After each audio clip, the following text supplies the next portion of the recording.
Hi అండి. ఇంట్లో చేసుకున్న కాజాలు చాలా హెల్తీగా ఉంటాయి. అలాంటి టేస్టీగా కూడా ఉంటాయి. బయట చేసుకున్న కాజాలతో కంపేర్ చేస్తే పిల్లలు దాన్ని చాలా ఇష్టంగా తింటారు. మనం చిన్న చిన్న కాజాలు చేసుకుంటాం కాబట్టి మ్యాక్సిమం దాన్ని వేస్ట్ చేయకుండా తింటారనమాట.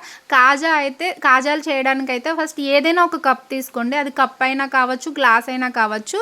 కప్తో ఒక మైదా పిండి తీసుకోండి. మైదా పిండిలో డాల్డా అనేది మరగపెట్టి దానికి సరిపడగా వేయండి. ఎలా సరిపోతుంది అంటే మనం డాల్డా వేసి హీట్ చేసిన తర్వాత వేస్తాం కదా, వేసిన తర్వాత కలిపిన తర్వాత అది ఇలా చుడితే ఉండలా అనిపించాలన్నమాట. అలా అనిపిస్తే మనకి డాల్డా సరిపోయింది అని అర్థం. తర్వాత కొంచెం కొంచెం వాటర్ యాడ్ చేసుకుంటూ మనం దాన్ని నీట్గా కలుపుకోవాలి. మెత్తగా మరీ లూజ్గా కాదు, అలాగని చపాతీ పిండి అంత టైట్గా కూడా కాదు, కొంచెం లూజ్గా కలపండి.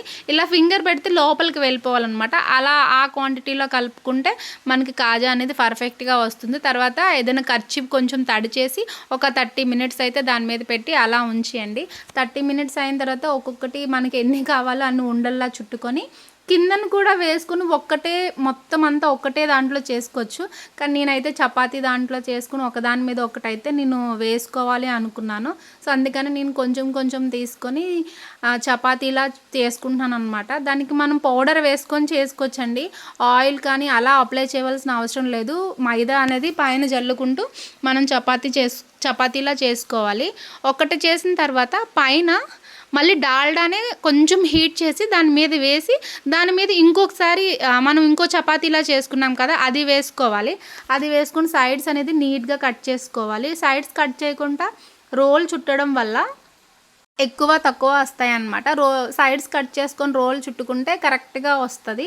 లాస్ట్లో కొంచెం వాటర్ తడి చేసి దానికి అంటించుకోవాలి. దానివల్ల అది వేడకుండా ఉంటుందన్నమాట.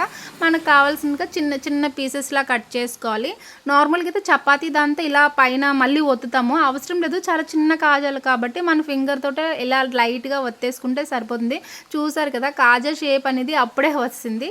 నెక్స్ట్ పాకం రెడీ చేసుకుందాం. మనం ఏ కప్పుతో అయితే మైదా పిండి తీసుకున్నాం అదే కప్తో షుగర్ తీసుకొని ఒక హాఫ్ కప్ వరకు వాటర్ యాడ్ చేసుకొని అందులో కొంచెం యాలకులు యాడ్ చేసుకోవాలండి.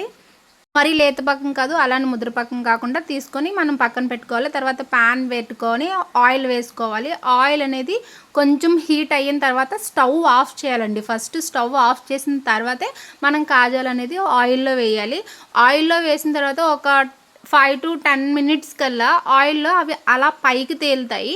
పైకి తేలిన తర్వాత మళ్ళీ మనం స్టవ్ ఆన్ చేసుకొని దాన్ని కాజాలని మనం డీప్ ఫ్రై చేసుకోవాలి. ఇలా స్టవ్ ఆఫ్ చేసి స్టవ్ ఆన్ చేసి చేసుకోవడం వల్ల ఏటవుతుందంటే మనం రోల్ చుట్టాం కదా, రోల్ చుట్టిన లోపలది కూడా మంచిగా ఫ్రై అన్నీ ఒకే లెవెల్లో అనేది ఫ్రై అవుతాయి. ఫస్ట్ డే మనం అయిపోతాయండి. నెక్స్ట్ మనం పాకం తీసుకున్నాం కదా, పాకంలో అయితే మనం వండుకునేవి అందులో వేసుకొని ఒక 30 మినిట్స్ వరకే ఉంచుకోవాలి. ఎక్కువ ఉంచకూడదు, లేకపోతే మళ్ళీ మెత్తబడిపోతాయి అనమాట. టేస్టీ కాజా రెడీ అండి. వెళ్తూ సబ్స్క్రైబ్ చేయండి.